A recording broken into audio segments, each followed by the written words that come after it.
करीब 9:30 बजे प्रधानमंत्री पहुंचे हैं कारगिल युद्ध स्मारक बहादुरों को श्रद्धांजलि देने के लिए, और इसी के साथ प्रधानमंत्री मोदी शिंकुला सुरंग परियोजना का भी शुभारंभ करने वाले हैं, जिसके लिए प्रधानमंत्री ने अपने सोशल मीडिया एक्स पर जानकारी भी साझा की थी कि 26 जुलाई का दिन हर भारतीय के लिए बेहद खास है और हम 25वां कारगिल विजय दिवस मनाएंगे।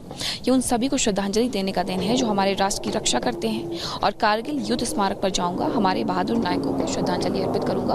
और श्रद्धांजलि प्रधानमंत्री के द्वारा यहाँ पर दी गई है, और इसी के साथ शिंकुला सुरंग परियोजना पर भी काम को लेकर के प्रधानमंत्री के द्वारा जानकारी दी थी कि वर्चुअल जो शुभारंभ है वो यहाँ से उनके द्वारा किया जाएगा, ताकि लेह से कनेक्टिविटी को बेहतर बनाया जा सके। और ये टनल भी कई मायनों में अहम होने वाली है, क्योंकि टनल सीमा तक रसद पहुंचाने का तीसरा और सबसे सुरक्षित विकल्प होगी। क्योंकि देखिए 1999 में यही हुआ था, NH-1 को निशाना बनाया गया था, वो राष्ट्रीय राजमार्ग जो कश्मीर से जुड़ता था और उसे नष्ट करने की ये पूरी योजना थी। ऐसे में अब लगातार विकल्प तलाशे जा रहे हैं कि लेह लद्दाख से किसी भी तरीके से कभी भी हमारा जो संपर्क है वो न टूटने पाए, और अब ये तीसरा विकल्प होगा शिंकुला सुरंग का भी। मौजूदा समय की अगर हम बात करें तो लेह लद्दाख के लिए पहला विकल्प जोजिला पास है, और इसी के साथ दूसरा विकल्प जो है वो बारालाचा है। जोजिला पास सीधे सीधे पाकिस्तानी सीमा क्षेत्र से सटा है, तो जो दूसरा विकल्प है बारालाचा पास वो चीन सीमा से सटा हुआ है। अब तीसरा जो मार्ग बनाया जा रहा है शिंकुला पास का, उसके माध्यम से लेह लद्दाख से कनेक्टिविटी को और बेहतर किया जाएगा। लेकिन यहाँ की तस्वीरें बेहद खास है, जहाँ आसमान में वायुसेना के हेलीकॉप्टर की गड़गड़ाहट है, तो वहीं प्रधानमंत्री नरेंद्र मोदी जब सर्वोच्च बलिदानियों को, वीर जवानों को यहाँ पर श्रद्धांजलि अर्पित कर रहे हैं, तो उसी के साथ वो भावुक क्षण भी देखने को मिल रहा है कि किस तरीके से 1999 में। बिल्कुल, तो ये मीनाक्षी वहां से आप उनकी आवाज सुन रहे थे, वो वहां पर मौजूद हैं, वो बता रहे हैं प्रधानमंत्री मोदी सैल्यूट कर रहे हैं इस वक्त, वहां वीर सपूतों को नमन कर रहे हैं। 3.0 के बाद ये पहला दौरा प्रधानमंत्री नरेंद्र मोदी का, और अक्सर प्रधानमंत्री नरेंद्र मोदी सैनिकों के बीच नजर आते हैं। पिछली बार यहीं पर 2022 में उन्होंने दिवाली मनाई थी। मेजर जनरल SP सिन्हा भी इस वक्त हमारे साथ जुड़ गए हैं। सर, मैं चाहूंगी ये तस्वीर आप किस तरीके से देख रहे हैं? हम रक्षा के क्षेत्र में आत्मनिर्भर भी बन रहे हैं। मुझे लगता है कि शायद इस बार जो सबसे ज्यादा बजट इस बार डिफेंस को दिया गया है उस पर भी जिक्र होना चाहिए। उन परिस्थिति मतलब गोला बारूद सब कुछ देता है। सेना की रफ्तार, सेना की जो आवाजाही है उसको भी रफ्तार मिलेगी। टनल का जो आप गेम चेंजर, मोबिलाइजेशन ट्रूप्स का मोबिलाइजेशन। सर जो कह रहे हैं गेम चेंजर, सर मैंने इसलिए बजट का जिक्र किया क्योंकि आप देखिए अगर सेना के मोराल को बढ़ाना हो, प्रधानमंत्री मोदी सेना के जवानों के बीच हर बड़े त्योहार पर नजर आते हैं, चाहे दिवाली हो, होली हो। प्रधानमंत्री मोदी इस तरीके से भी पहुंचते हैं, वीर सपूतों को नमन करने के साथ साथ उनके परिजनों के भी मोराल को बढ़ाते हैं, उनकी भी हौसला अफजाई करते हैं। दूसरी तरफ आत्मनिर्भरता के क्षेत्र में भी हम लगातार आगे बढ़े, सीमा को सुरक्षित रखा जा रहा है और मजबूत किया जा रहा है। हर तरफ से कोशिश यही कि कैसे देश की सीमाओं को और मजबूत किया जा सके, भारतीय सेना के सर्वोच्च साहस को ऊपर रखा जा सके, मतलब कोशिश यही है हर तरफ से। जी हाँ, सुभाष चंद्र बोस ने कहा था, तुम मुझे खून दो मैं तुम्हें आज़ादी दूंगा। हमारी फौज, हमारे वीर जवान ये बोलते हैं ऊपर देखते हुए भारत सरकार से और भारत की जनता से कि आप मुझे हथियार दीजिए, मैं आपको विजय हासिल करके दूंगा। भारत में अब हम तेजस फाइटर विमान बनाने लगे हैं, BrahMos surface to surface missile बनाने लगे हैं। हमने जो Akash air defence system Bharat में बनाया है वो दुनिया के बेहतरीन एयर डिफेंस सिस्टम में से एक है। हमने भारत में प्रचंड अटैक हेलीकॉप्टर बनाया हुआ है। अटैक हेलीकॉप्टर प्रचंड, मैं खुद जाके उसका डेमोन्स्ट्रेशन देखा। इंडियन एयरफोर्स के जो सर अभी ये जो वहां पर जो तस्वीरें आ रही हैं, मुझे लगता है एक बार अगर आप वो देखकर बता पाएं कि इस वक्त, क्योंकि देखिए किस तरीके से प्रधानमंत्री नरेंद्र मोदी इस वक्त वहां बातचीत भी कर रहे हैं, वहां जो दुर्गम परिस्थितियां हैं उसको भी देख रहे हैं, समझ भी रहे हैं, हालांकि पहले भी वो वहां पर जा चुके हैं।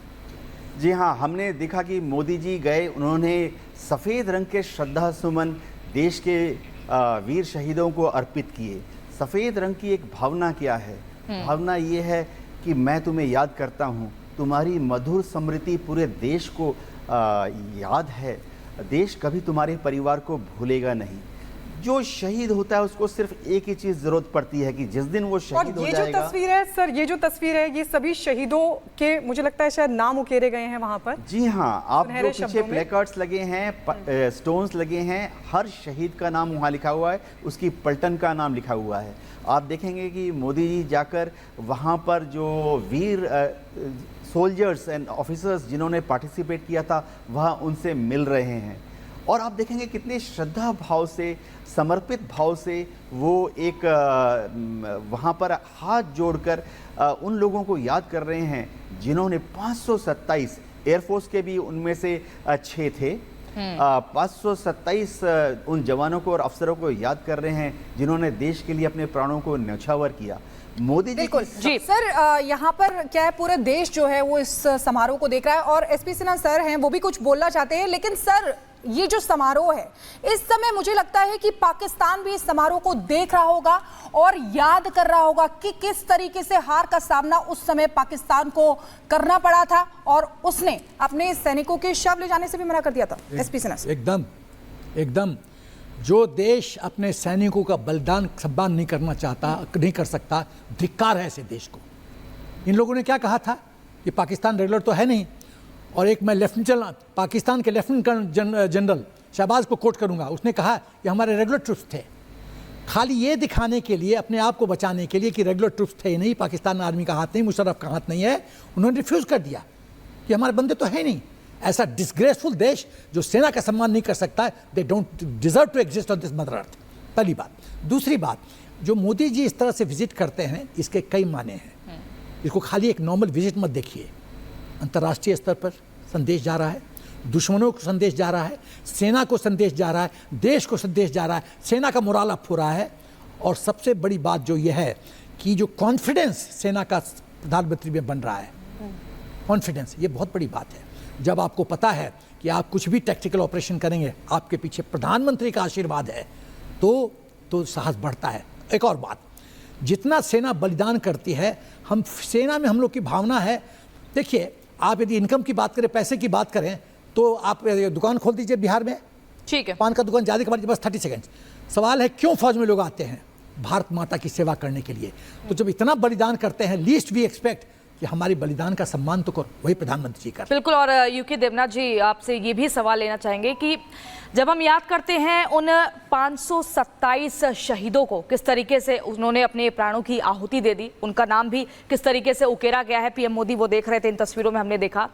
उस समय का कौन सा ऐसा किस्सा है जिसे कभी भी आज की युवा पीढ़ी को भी भूलना नहीं चाहिए, और जब भी भारत के किसी भी शख्स को वो याद आता है तो एकदम गौरवान्वित महसूस करते हैं? क्योंकि पाकिस्तान तो जब भी इस जंग को याद करेगा उसकी रूह कांपती होगी निश्चित तौर पर। पाकिस्तान डर के मारे तिलमिला गया था।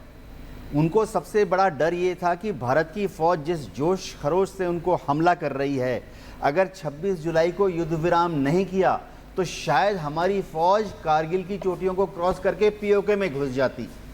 मैं आपको बताता हूं कि उस समय की एक बहुत बड़ी बात क्या थी। हर जवान जो वहां जाता था वो देखता था कि ये तो मेरी मातृभूमि है, मैंने माँ का दूध पिया है, भारत माँ को आज दिखा दूंगा कि मैंने माँ का दूध पिया है, अपनी पलटन की इज्जत रखूंगा, अपने दोस्तों को, भाइयों को, बहनों को, मेरी छोटी बहन जो दूर से देख रही है, मेरी चिट्ठियां पढ़ रही हैं, मैं दिखा दूंगा कि जब देश के लिए प्राण न्यौछावर करने की बात आती है तो मैं पीछे नहीं हटूंगा। ये पाकिस्तान की बात चल रही थी, मैं बताता हूँ। हो क्या रहा था कि उनके जो मुजाहिद थे या नॉर्दर्न लाइट इन्फेंट्री के जो उनके जवान थे, वो 4-4, 5-5 की झुंड में थे, लेकिन वो ऊंचाई पर थे। उनको दूर से ही नजर आ जाता था कि जब हमारी ट्रुप्स पहाड़, एक जिद ये भी थी कि टाइगर हिल पे झंडा फहराना है। जी हाँ, किसी भी बटालियन के लिए, पलटन के लिए जो ऑब्जेक्टिव है उस पे अपनी देश का पताका कैप्टन यूके देवनाथ सर, बहुत धन्यवाद। इन तस्वीरों के साथ अपने दर्शकों को हम छोड़े जाएंगे। एसपी सिन्हा साहब, आपका भी बहुत बहुत शुक्रिया। तो करगिल से प्रधानमंत्री नरेंद्र मोदी को अब लाइव देख रहे हैं, वीर सपूतों को नमन करने के लिए वहां पर पहुंचे हुए हैं प्रधानमंत्री नरेंद्र मोदी। और साथ ही आपको ये भी बता दें, परिजनों से भी वो शहीदों के परिजनों से भी मुलाकात करेंगे और दुनिया की सबसे बड़ी टनल का वर्चुअली निर्माण की नींव भी रखेंगे। इस छोटे से ब्रेक के बाद फौरन लौट रहे हैं तस्वीरों के साथ।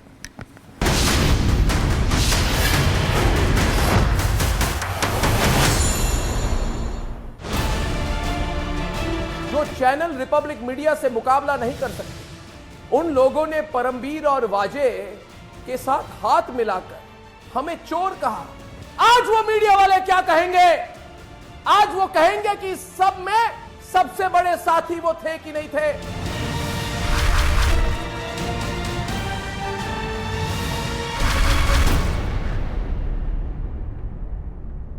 जी से बेरूंगा तो ये इशू ये खत्म हो जाएगा। मुझे आश्चर्य है कि देश तोड़ने की बात करने वाला एक व्यक्ति जो सरेआम कहता है कि हम खालिस्तान समर्थक है, हम पंजाब को अलग करेंगे, उसके लिए उसने हिंसा तक किया है, उसका समर्थन एक सांसद संविधान के तहत शपथ लेने वाला कर रहा है। और हमारे